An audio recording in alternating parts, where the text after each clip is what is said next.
여러분에게 먼저 한 가지 묻겠습니다. 우리를 행복하게 하는 것이 있다면 그것은 과연 뭘까요? 우리를 행복하게 만드는 것 무엇이라고 생각하십니까? 많은 분들은 아마도 우리를 행복하게 만드는 것의 가장 첫 번째를 돈이라고 생각할 겁니다. 돈이 많아야 우리는 행복하다 생각하기도 하고, 또 어떤 분들은 건강해야 행복하다, 또 어떤 분들은 아름다운 외모를 가져야 한다, 그리고 또 어떤 분들은 좋은 몸매를 가져야 한다, 명예를 갖고 권세를 가져야 한다, 그래야 행복하다, 이렇게 이야기하는 분들이 있습니다. 그런데 여러분 조금만 생각해 보십시오. 돈이 많으면 정말 행복할까요? 아닙니다. 돈 많은데 불행한 사람들 많습니다. 건강하면 행복할까요? 그렇지도 않습니다. 너무 건강한데 행복하지 못한 사람도 있습니다. 예쁘고 몸매 좋고 명예와 권세를 가지면 다 행복할까요? 그렇지도 않습니다. 그렇게 예쁜 사람도, 그렇게 잘생기고 몸매 좋은 사람도 행복하지 못한 순간들이 얼마나 많은지 모릅니다. 우리는 무엇을 얼마나 가지느냐, 또 무엇을 얼마나 누리느냐, 그게 우리의 행복을 결정하는 게 아닙니다. 우리의 행복을 결정하는 가장 중요한 근거는 내가 얼마나 감사하느냐, 이것이 사실은 나의 행복을 결정하는 겁니다. 그러므로 행복 지수는 감사 지수가 결정하는 겁니다. 행복 지수는 감사 지수가 그 비례대로 정해지게 되어 있는 겁니다. 그래서 우리가 정말 행복한 그리스도인으로 살아가기 위해서 가장 필요한 것이 있다면 그게 과연 뭐겠습니까? 당연히 감사하는 마음인 겁니다. 그래서 오늘 본문에서는 무엇이라고 말합니까? 범사에 감사하라. 그것이 우리가 가장 행복할 수 있는 가장 중요한 근거요, 이유라고 말하는 것입니다. 그러므로 오늘 말씀을 통해서는 우리가 범사에 감사하는 사람이 되어지는 것, 그것을 다짐하는 그런 시간으로 가지려고 합니다. 우리가 오늘 본문을 가지고 첫 번째로 생각해 볼 것은 우리가 감사하며 사는 것, 그게 바로 하나님의 뜻이다 라는 점을 먼저 생각해 봅니다. 범사에 감사하라. 이것이 그리스도 예수 안에서 너희를 향하신 하나님의 뜻이니라. 이렇게 말씀하고 있는 겁니다. 날마다 범사에 우리가 감사하는 것, 그게 하나님의 뜻인 겁니다. 그리고 그 하나님의 뜻대로 우리가 감사하며 살아가게 될 때 우리는 행복할 수 있게 되는 겁니다. 이유가 뭡니까? 우리는 왜 감사하며 하나님의 뜻대로 감사하며 살 때 행복할 수 있을까요? 이유는 간단합니다. 하나님이 우리 인간을 처음 창조하셨을 때 하나님을 뜻을 따라 살아갈 때 행복할 수 있는 존재로 만들었기 때문입니다. 아담과 하와를 한번 생각해 보도록 합시다. 아담과 하와가 하나님의 뜻을 따를 때 그들은 가장 완전한 행복을 누렸습니다. 그러나 그들이 반대로 하나님의 뜻을 거절하고 자기의 뜻대로 살아가고자 했을 때 그들이 지금까지 누렸던 그 완전한 행복들이 물거품이 되어지는 것들을 우리는 잘 알 수 있습니다. 그러나 그들이 하나님의 뜻을 거절함으로 행복을 잃어버렸다. 그거보다 더 안타까운 것은 그 이후로 모든 사람들은 죄인이 되었다는 겁니다. 그래서 더 이상 하나님의 뜻대로 살아갈 수 있는 그런 존재가 되지 않았다라는 것입니다. 그러나 자비와 긍휼이 풍성하신 하나님께서 믿음이라는 방법을 통해서 우리 죄인을 의인으로 만들어 주시고 우리 모두에게 다시금 하나님의 말씀을 주셔서 그 말씀대로 그 뜻대로 살아갈 수 있는 존재로 바꾸어 주셨습니다. 그것이 바로 우리가 말하는 구원이라는 겁니다. 우리는 보통 구원을 어떻게 생각하냐면 죽으면 천국 간다. 우리는 구원이라는 것을 사실은 어느 많은 영역 중에서 정말 중요한 것 중에서 그 한 가지로만 우리는 구원을 국한시키는 겁니다. 물론 맞습니다. 구원이란 지옥 갈 우리가 죽어서 천국 가는 게 구원이 맞습니다. 그러나 구원의 가장 중심에는 근본은 본질은 하나님의 뜻대로 살 수 없었던 죄인이 의인이 되었고, 그래서 이제는 하나님의 뜻대로 살아감으로 행복을 누릴 수 있는 존재가 되는 것. 그것이 성경이 말하는 구원의 가장 중요한 본질인 겁니다. 그리고 이 구원을 선물로 받은 사람들을 뭐라고 부르냐면 바로 그리스도인이라고 부르는 겁니다. 그렇다면 여러분 생각해 보십시오. 그리스도인에게 나타나는 가장 큰 특징은 무엇이겠습니까? 그리스도인에게 나타나는 가장 큰 특징, 그게 무엇일까요? 바로 감사일 수밖에 없다는 겁니다. 그러므로 우리 모든 그리스도인들은 항상 하나님의 뜻을 내 삶의 기준과 원칙으로 삼고 살아가야 합니다. 좀 다르게 표현한다면 이렇게 표현할 수 있습니다. 그리스도인이라면 날마다 하나님 뜻에 대한 집중력을 가지고 하나님의 뜻에 대한 예민함을 가지고 살아가는 사람, 바로 그 사람이 참다운 그리스도인의 모습이라는 겁니다. 여러분, 미국의 자동차 왕 누구죠? 미국의 자동차 왕 헨리 포드. 헨리 포드가 미국의 자동차 왕입니다. 이분이 한날은 아일랜드의 수도였던 더블린이라는 곳에 방문했습니다. 그리고 짬을 내서 이 더블린이라는 도시 안에 있던 한 고아원을 방문했습니다. 그 고아원을 돌아보니까 강당이 너무 허스름한 겁니다. 그래서 이 헨리 포드가 뭐라고 약속하냐면 제가 이 강당을 새롭게 지어드리겠습니다 라고 약속을 합니다. 그러면서 2,000파운드를 주기로 했습니다. 요즘에 2,000파운드는 그렇게 큰 돈이 아닙니다. 한 300만 원 정도 되겠죠. 그런데 한 100년 전에 2,000파운드는요 엄청난 금액인 거예요. 이것을 주기로 고아원 원장과 약속을 했습니다. 그런데 그 다음날 이 사건이 신문에 게재가 된 겁니다. 헨리 포드 고아원을 위해서 2만 달러를 기부하다라고 오보가 난 겁니다. 오보가. 원래 약속했던 것은 2,000파운드인데 신문에는 2만 파운드로 기재가 된 겁니다. 고아원 원장이 깜짝 놀라서 헨리 포드를 찾아갔다고 합니다. 그리고 사과를 했답니다. 그리고 신문사 측에 이거 정정 보도를 해달라고 말하겠다고 이야기를 합니다. 그때 헨리 포드가 뭐라고 말했는지 아십니까? 이렇게 말했답니다. 아마 그게 하나님의 뜻인 것 같습니다. 제가 18,000파운드를 더 드리겠습니다.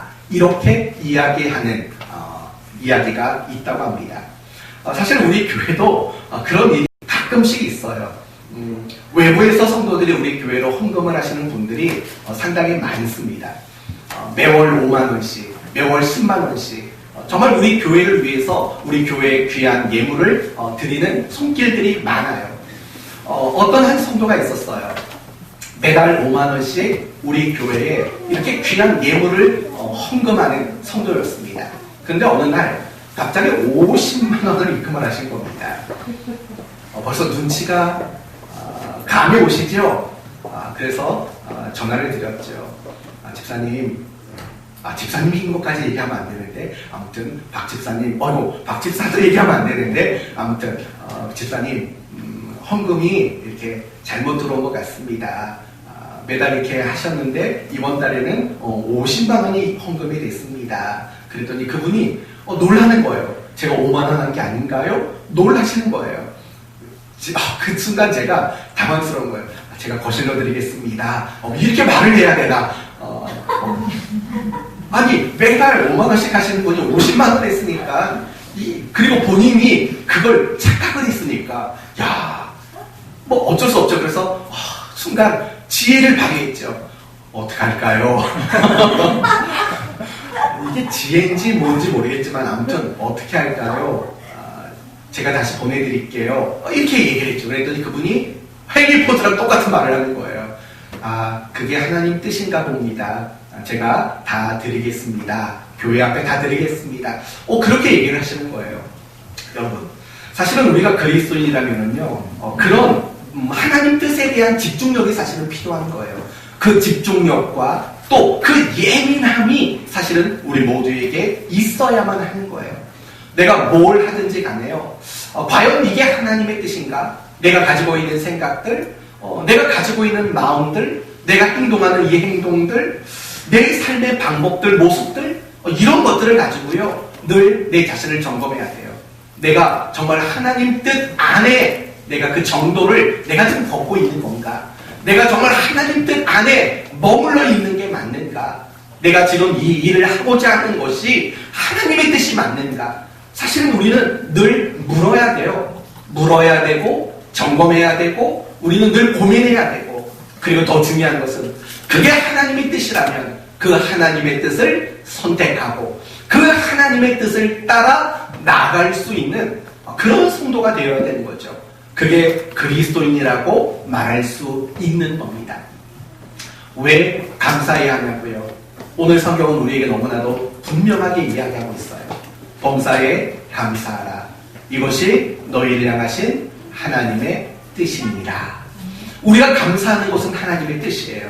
이 말은 무슨 말이에요? 내가 감사를 해야 할지 말아야 할지 이거는 선택사항이 아니라는 거예요. 우리는 항상 감사해야 돼요. 범사에 감사하는 성도가 되어야 한다는 것입니다. 그러므로 저는 여러분 모두가요, 날마다 하나님의 뜻에 여러분의 삶에 초점을 두고 기준과 원칙으로 두시고 살아가는 여러분 되기를 바라고, 무엇보다 오늘 분명히 우리에게 밝혀주고 있는 것처럼 우리가 범사에 감사하는 것, 그게 하나님의 뜻이라는 것을 기억하시고 날마다 그 뜻대로 감사하며 살아가는 여러분 모두가 되시기를 예수님의 이름으로 축원드립니다. 이제 생각할 것은 범사에 감사하라 라는 부분을 생각해 보려고 합니다. 여러분, 범사라는 말의 뜻은 뭘까요? 범사. 인형이 범사가 뭐죠?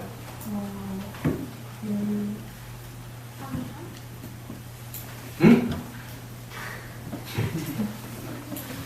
마스크 끼니까 잘 안 들려요. 서진이 안 시킬 줄 알았지? 범사가 뭡니까? 그럼 엄마 아빠 중에 선택해. 아마 똑똑한 분 선택할 거야. 아빠. 아빠. 그래. 지성도 선거님, 범사가 뭡니까? 모든 평범한 일들? 모든 것들. 네, 맞아요. 모든 것. 모든 걸 말하는 거예요. 역시 서진이가 똑똑한 아빠를 잘 선택했어요. 네, 범사에 감사하라. 그러니까 모든 순간 감사라는 거예요. 그게 세 가지로 말할 수 있겠죠. 첫째는 하나님이 우리에게 은혜와 복을 주셔서 잘되고 형통한 순간에 감사라는 뜻이에요. 뭐라고요? 은혜와 복을 주셔서 내가 하는 모든 일들이 잘되고 형통한 순간에 감사하라. 예를 들면 아브라함은 자기 조카 롯이 남방 사람들에게 끌려갔을 때 전쟁을 치릅니다. 그 전쟁에서 이기고 돌아오는 길에 하나님께 감사를 했습니다. 또 이스라엘 민족이 애굽 땅에서 해방을 받고 홍해 바다를 건넜을 때 그들은 감사를 했습니다. 나병 환자였던 사마리아 사람이 자기의 나병이 고쳐진 것을 알고 예수님께 돌아와 감사를 했습니다. 마찬가지라는 겁니다. 하나님이 우리에게 은혜를 주시고 하나님이 우리에게 복을 주셔서 우리 안에 잘 되는 일들이 분명히 있어요. 예를 들면 어떤 사람은 사업이 잘 됩니다. 어떤 사람은 가지고 있던 인생의 문제가 해결을 받습니다. 어떤 사람은 고치기 어려운 병인데 고침을 받았습니다. 또 어떤 사람은 시험에 합격했습니다. 또 어떤 사람은 정말 좋은 직장에 취직이 됐습니다. 또 어떤 사람은 누군가에 의해서 칭찬을 받고 직장에서 승진하는 일들이 일어났습니다. 여러분, 그건 다 하나님의 은혜와 복을 주셔서 되어진 잘됨이고 형통이라는 겁니다. 그렇다면 우리는 하나님의 은혜와 복을 주셔서 잘되고 형통할 때 사실은 하나님 앞에 감사하는 그런 성도가 되어야 하는 거죠. 여러분은 어떨까요? 하나님이 여러분을 잘되게 해주시고 하나님이 여러분에게 정말 형통하게 해주셨을 때 여러분은 하나님께 감사하고 있는가요? 이 세상에는 감사와 관련해서 세 종류의 사람이 있다고 합니다. 첫째는 감사할 게 없는데 감사하는 사람. 둘째는 감사한 일이 있을 때만 감사하는 사람. 셋째는 감사한 일이 있는데도 감사하지 않는 사람이 있다고 합니다. 혹시 그게 여러분 아닙니까? 하나님의 은혜를 많이 줬어요. 복을 많이 주셨어요. 그래서 내 삶 속에 정말 잘 되는 게 너무 많아요. 형통해지는 게 너무 많아요. 그럼에도 불구하고 내가 정말 하나님 앞에 감사하지 못하는 그런 성도는 없는지 생각해 보세요. 그리고 기억하세요. 항상 모든 감사의 첫 걸음은 시작은 무엇이냐면 하나님의 은혜와 복 주셔서 잘 되고 형통했을 때 감사하는 것. 이게 내가 감사의 사람이 되는 첫 걸음이라는 사실을 잊지 마셔야 돼요. 여러분, 이 자리에 있는 여러분 모두는 이 단계를 넘어섰다고 생각하겠습니다. 정말 하나님의 은혜와 복 주시면 감사할 줄 아는 그런 성도라고 생각합니다. 두 번째는 이 범사에 감사라는 말의 뜻은 너무 평범한 일상에도 감사하라 라는 말의 뜻이 되는 겁니다.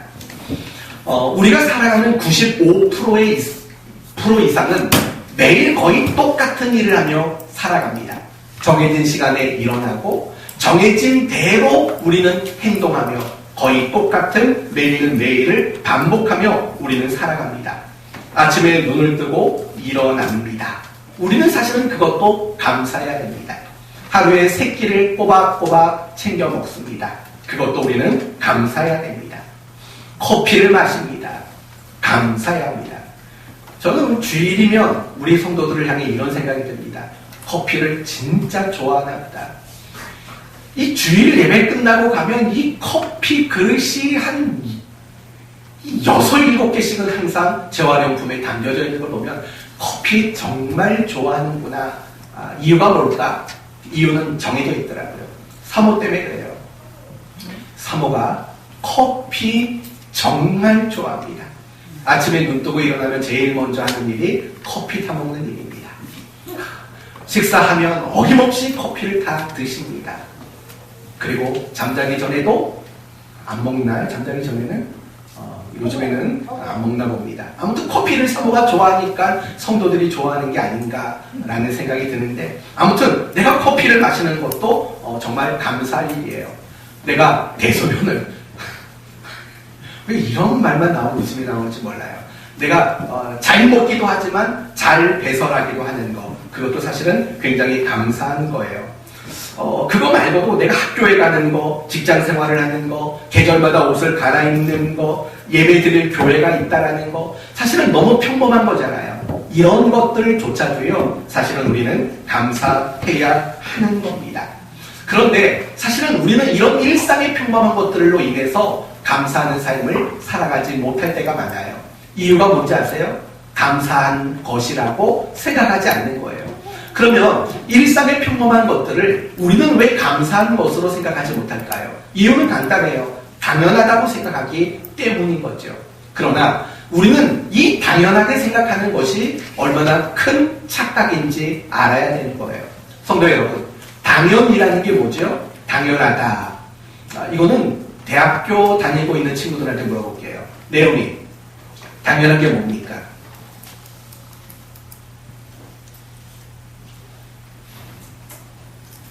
대학원을 준비하고 있는 친구에게 물어보겠습니다. 소연이, 당연한 게 뭐죠?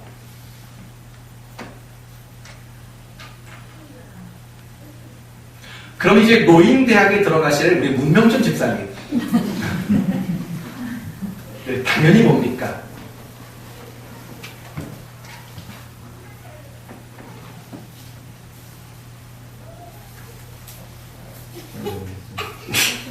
네. 그 왜 은책 당연히 뭐죠? 당연. 아빠를 쳐다봐. 하은이 당연한 게 뭡니까?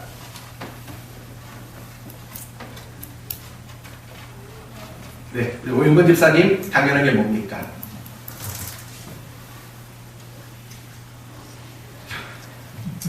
서진이 아빠밖에 없다.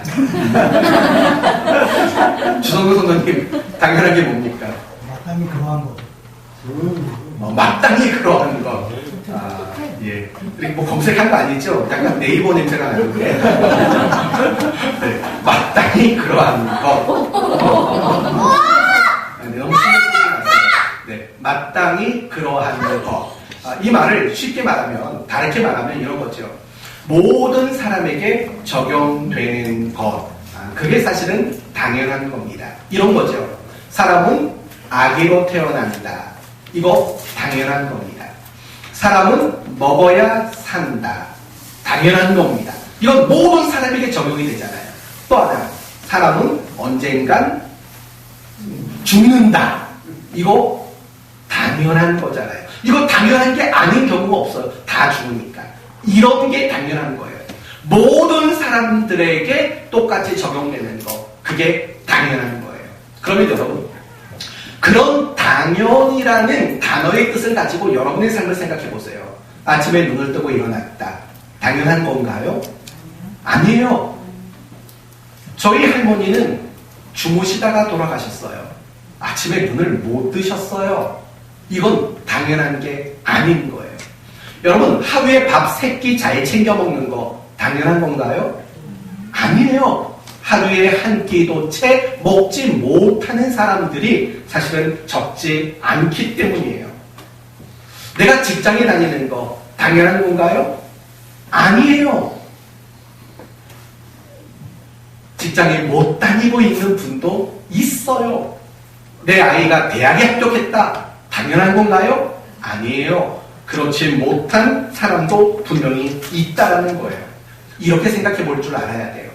그렇다면 결국은 내 삶에 내가 겪고 가지고 누리는 모든 것들은요, 사실은 당연한 것이라고 말할 수 있는 것들은 거의 없다고 밖에는 우리는 생각할 수 없는 겁니다. 여러분, Make a Wish라는 재단을 아세요? Make a Wish. 뭐냐면 우리나라에도 2002년도에 설립이 됐어요. 이 재단이. 뭐냐면 소아 암, 이렇게 고치기 어려운 암에 걸린 어린아이들이 있잖아요. 이 어린아이들의 소원을 이루어주는 재단이에요. 지금 이 재단이 우리나라에만 18년째 유지가 되고 있는데 지금까지 4,600명이 넘는 아이들의 소원을 이루어줬다고 나옵니다. 나중에 한번 홈페이지 들어가서 보시면 좀 이렇게 감동스러운 이야기들이 굉장히 많더라고요. 그런데 그 아이들이 요구한 소원이 뭔지 아세요? 한번 들어보세요. 이런 거예요. 가족과 딱 한 번만 여행 가고 싶어요. 이게 이 난치병 아이들이 가지는 첫 번째 소원이래요. 가족과 함께 하루라도 여행 가고 싶어요. 또한 아이는 이런 소원이래요. 학교 교실에서 하루만 공부하면 좋겠어요. 이 소원이래요. 이 소원. 또 이런 소원을 가진 아이들이 있대요. 항암 치료를 받으니까 머리가 다 빠졌잖아요. 가발 쓰고 셀카 한번 찍어봤으면 좋겠어요. 이런 소원을 가지고 있더래요. 또 이런 소원을 말하는 친구도 있어요. 내가 만나보고 싶은 친구가 있는데 그 친구 한 번만 만나보고 싶어요. 라는 소원을 말했대요. 여러분, 아시겠어요? 우리가 지금 매일매일 살아가는 삶 속에 매일매일 누리는 그 모든 일들은요, 누군가에는 한 번만이라도 해봤으면 좋겠다고 생각하는 너무 절실한 소원이고 소망이라는 사실을 알아야 되는 거예요. 그러니까 성도 여러분, 지금 여러분의 삶 너무 평범해요. 늘 일상적으로 반복되는 삶이에요. 그럴지라도 그게 감사의 이유라는 사실을 알고 감사할 수 있는 여러분 모두가 되셨으면 좋겠어요. 감사하는 마음 없이 하루를 살아가잖아요. 그러나 그 하루 동안에 여러분이 보고 느끼고 먹고 누리는 모든 것들이 사실은 감사의 이유이기 때문이에요. 감사의 출발은 하나님이 은혜 주시고 복 주셔서 잘 되는 것에 대한 감사입니다. 감사의 두 번째 단계는 너무 평범한 일상에 대한 감사를 드리는 거예요. 그러면 감사의 세 번째 단계는 뭘까요? 고난과 실패. 그래서 원망하고 불평할 수밖에 없는 그 순간에도 감사하는 것이 감사의 세 번째 단계라는 거예요. 어때요? 아멘 하시겠어요? 고난과 실패. 그래서 원망과 불평이 나올 만한 순간에도 여러분 감사하실 수 있겠습니까? 정말 진심으로 나는 아멘 할 수 있다고 여러분 생각하십니까? 그러나 반대로 내가 고난과 실패, 그래서 원망과 불평할 수밖에 없는 그 순간 속에 내가 도대체 왜 감사를 해야 하는가 이렇게 반문하실 분은 혹시 안 계십니까? 그렇다면 분명한 이유를 알려드릴게요. 고난과 실패에 원망과 불평스러운 순간에도 감사해야 되는 이유는 그 순간조차도 나에게는 유익이기 때문이라는 겁니다. 그 순간조차도 나에게는 큰 유익이에요. 누가복음 15장을 보시면 탕자의 비유가 나와요. 어느 아버지에게 두 아들이 있었어요. 그런데 둘째 아들이 뜬금없이 아버지에게 찾아와 이렇게 말을 합니다. 아버지, 언젠가 돌아가실 거 아닙니까? 돌아가시면 내 몫으로 유산을 물려줄 거 아닙니까? 그거 미리 주십시오. 얼마나 말도 안 되는 말을 하는 겁니까? 그런데 아버지는 결국 어쩔 수 없이 이 둘째 아들에게 물려줄 유산을 미리 줍니다. 이 아들은 그 많은 돈을 가지고 먼 나라로 갑니다. 그리고 그곳에서 허랑방탕하게 생활을 합니다. 그리고 얼마 못 돼서 가지고 있는 모든 돈을 다 탕진하고 맙니다. 그리고 먹을 게 없어서 돼지가 먹는 그 쥐염 열매를 먹게 됩니다.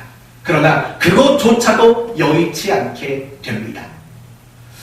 여러분, 이 탕자의 입장에서는 물론 그가 모든 거 다 잘못한 겁니다. 그러나 그가 겪는 그 순간만큼은 정말 원망스러운 순간, 불평이 될 수밖에 없는 순간 아닙니까? 그러나 그 순간이 가져다 유익이 뭔지 아세요? 내가 잘못했구나를 깨달았다고요. 만약에 그 탕자가 그렇게 허랑방탕하게 생각했는데 실패가 없어요. 불평할 만한 일들이 안 일어나요. 그렇다면 그 자신이 잘못한 거를 과연 깨달을 수 있었겠습니까? 그가 쫄딱 망했습니다. 먹을 것이 없는 처지가 되니까 비로소 내가 아버지한테 큰 죄를 저질렀구나, 이걸 그는 깨닫게 된 거죠. 그리고 중요한 것은 이제 그 쥐염 열매, 돼지가 먹는 그 쥐염 열매조차도 부족하게 되니까 누구를 찾아갑니까? 아버지를 찾아가요. 여러분, 그거보다 더 큰 유익이 뭐예요? 여러분, 집을 나간 아들이 아버지에게 다시 되돌아가는 것, 얼마나 복된 일입니까? 그렇다면 탕자에게 자기가 잘못한 것을 깨닫고 다시 자기가 있어야 할 자리로 돌아가도록 만든 것이 무엇이에요? 바로 원망스럽고 불평스러운 순간들이 탕자에게 그런 유익을 가져다 준 것 아닙니까? 그래서 어거스틴이라는 사람은 이렇게 말했습니다. 탕자는 조금 배고플 때 쥐염 열매를 찾았지만 진짜 배고플 때에는 아버지를 찾았다라고 말하고 있는 겁니다. 오늘 본문의 데살로니가 교회 성도들에게 바울은 말합니다. 범사에 감사하라. 그렇다면 범사에 감사하라라는 이 말을 들었던 데살로니가 성도들의 형편은 어땠을까요? 그들은 유대인들에게 박해를 받고 있었습니다. 그리고 그 박해 때문에 결국에는 많은 궁핍을 겪으며 살 수밖에 없었어요. 우리가 인간적으로 봤을 때 데살로니가 교회 성도들의 형편은 원망과 불평할 수밖에 없는 그런 형편이었다고요. 그런데 그런 형편 속에 있는 데살로니가 교회 성도들에게 바울은 뭐라고 말하냐면 범사에 감사하라 라고 말을 한다고요. 이걸 문법적으로 보면 명령어예요. 명령문이에요. 명령문. 범사에 감사하라, 이건 명령문이라고요. 여러분, 웃기지 않아요? 과연 감사하는 게 명령으로 될까요? 여러분 가운데 지금 너무 슬픈 분이 계시면 손 한번 들어보세요. 기뻐하십시오, 명령한다고 기쁨이 되겠습니까? 여러분 가운데 감사가 전혀 없는 사람 손 들어보세요. 제가 여러분에게 말할게요. 감사하십시오 라고 명령하면 감사가 되시겠습니까? 사실은 감사라는 것은 명령으로 되어질 문제는 아니에요. 감사는 내가 감사할 만한 어떤 조건들이 성립되었을 때 할 수 있는 것이 사실은 감사인 거라고요. 감사는 명령어가 될 수 없어요. 그런데 바울은 그런 데살로니가 교회 성도들에게 명령하고 있다고요. 범사에 감사하라. 과연 그 의도는 무엇일까요? 의도는 이런 거죠. 비록 너희가 유대인에게 박해를 받아서 궁핍하고 그래서 원망스럽고 불평스러운 순간을 보내고 있지만 그것조차 너희들에게 유익이 될 것이 분명하지 않니? 라는 그 메시지가 그 속에 담겨져 있다는 겁니다. 다시 말하면 범사에 감사라는 이 명령은 무엇이냐면 하나님이 지금 겪고 있는 그 어려운 일을 통해서도 감사할 만한 것들을 만들어내 주시겠다라는 하나님의 약속이 그 속에 담겨져 있다는 거예요. 우리 코로나 시대에도 마찬가지예요. 우리의 삶에 얼마나 많은 제약과 얼마나 많은 불편과 얼마나 많은 어려움이 있는지 몰라요. 그런데 이 코로나를 통해서 우리가 배울 수 있었던 건 뭐예요? 우리의 평범한 일상들이 얼마나 감사했던 것인가. 우리는 그것을 배우게 된 거 아닙니까? 뿐만 아니라 이 코로나 때문에 우리는 가족들과 함께 할 수 있는 시간들이 훨씬 많아졌어요. 뿐만 아니라 이 코로나 때문에 우리가 이렇게 한자리에 모여서 예배 드리는 것이 얼마나 소중했던 것인가를 우리는 또 생각할 수 있는 기회 아닙니까? 손을 얼마나 열심히 닦아요? 그러다 보니까 이 개인 위생에도 굉장한 수준을 발휘하게 됐어요. 맨날 마스크를 끼고 다니니까요. 호흡기 질환자가 50%가 줄었대요. 감기 안 걸린대요. 그만큼 많이. 이것도 사실은 유익한 일 아니겠습니까? 우리 각 개인도 마찬가지예요. 살다 보면 원망스러운 순간들이 왜 없겠어요? 불평할 만한 순간들이 왜 없겠어요? 그래서 우리는 원망했잖아요. 그러나 잊지 말아야 할 것은 뭐냐면 내가 그렇게 힘들고 어려운 시간들이 우리에게 해로움을 갖다 주는 게 아니라는 거예요. 적어도 우리가 그리스도인이라면 그 어려운 순간들이 우리를 유익하게 만든다는 사실을 잊지 말아야 돼요. 내가 겪었던 많은 어려운 순간들, 그것이 우리에게 철들게 했잖아요. 내가 겪었던 그 많은 어려운 순간들이 우리에게 더 기도하도록 만들었잖아요. 우리가 겪었던 그 많은 어려움의 순간들이 우리로 하여금 더 많이 성장하도록 만들었잖아요. 그래서 바울은 디모데전서 4장 4절에서 이런 말씀을 했습니다. 하나님께서 지으신 모든 것이 선함에 감사함으로 받으면 뭐 할 게 없다? 버릴 것이 없느니라 라고 말을 하는 거예요. 하나님은 지으신 모든 것이 선해요. 여기서 지으셨다라는 건 이 천지 만물만 말하는 게 아니에요. 우리의 삶에 일어나는 수없이 많은 일들, 그것조차도 하나님은 선을 근거로, 선을 목적으로 하나님은 일하셨다라는 거예요. 그렇기 때문에 우리가 감사로 받으면 그게 고난이든 그게 실패든 그게 시련이든 무엇이든 간에 버릴 것이 없는 거예요. 우리는 이 자리까지 나가야 되는 거예요. 성도 여러분, 우리가 영어 단어 잘하는 거 있죠. 땡큐 할 때 땡. 여러분, 이 말의 어원이 원래 띵이라는 거예요. 띵스라고 합니다. 띵스. 이게 영어 선생님이 있고 이 유학파 출신이 있으니까 이 단어 하나도 말하기 어려워요. 아무튼 우리가 감사라는 이 단어의 어원은 결국 생각하다라는 말에서 왔다라는 말이 있어요. 무슨 말인지 아세요? 이런 뜻인 거예요. 내가 지금 보고 있는 거, 내가 지금 겪고 있는 거, 생각을 조금만 달리하면 얼마든지 감사할 수 있다라는 말인 것이에요. 사랑하는 성도 여러분, 우리는 이 단계까지 와야 돼요. 하나님이 은혜 주시고 복 주셔서 잘 될 때 감사하는 단계로 감사가 시작돼요.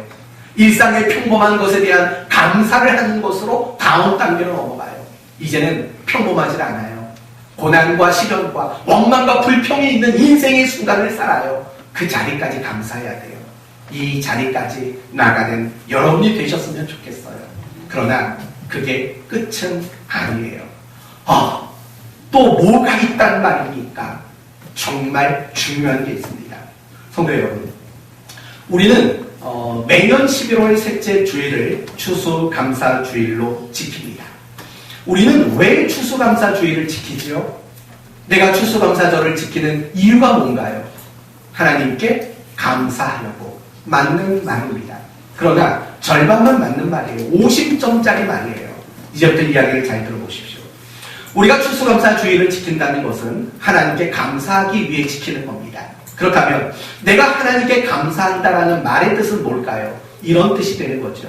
하나님은 나의 하나님으로서의 그 역할과 그 책임을 신실하게 잘해주셨습니다. 바로 그게 하나님께 감사한다라는 말의 뜻이에요.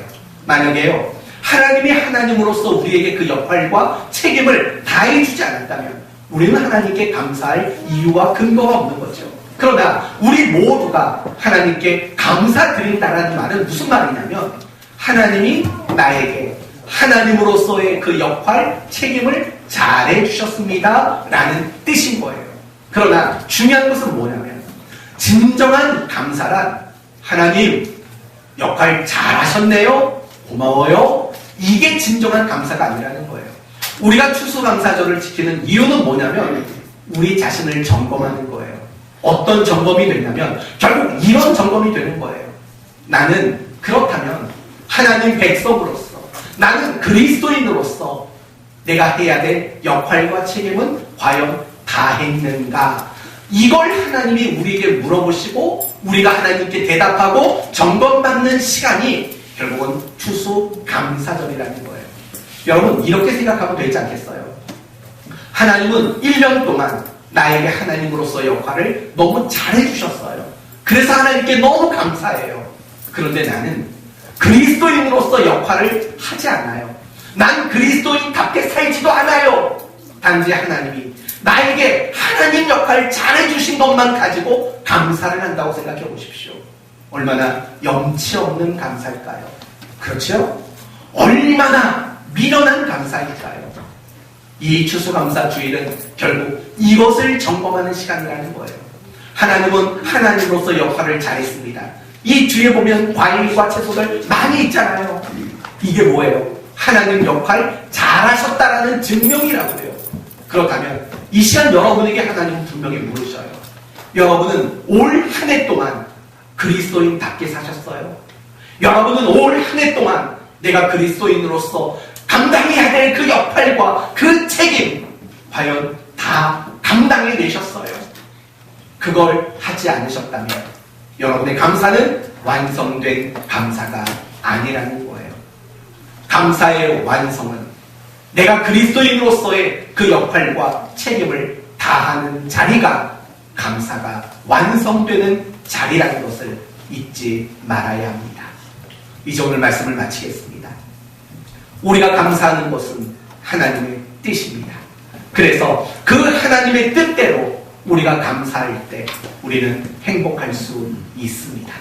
그러면 감사의 단계는 어떻게 되어집니까? 첫 번째 단계는 은혜와 복 주셔서 잘 될 때 감사하는 것. 두 번째 단계는 뭐라고요? 평범한 일상에서 감사하는 것. 세 번째는요, 고난과 시련 속에서도 감사하는 거예요.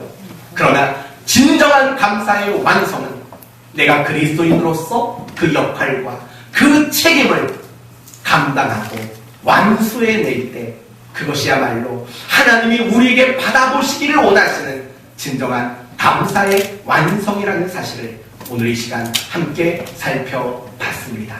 사랑하는 여러분, 입으로만 물질로만 감사하는 사람이 되지 말고 내가 정말 그리스도인답게 살아가는 삶으로 여러분의 감사를 완성시키는 여러분 모두가 되시어 참으로 행복하고 참으로 복된 성도의 삶을 살아가기를 예수님의 이름으로 축원드립니다.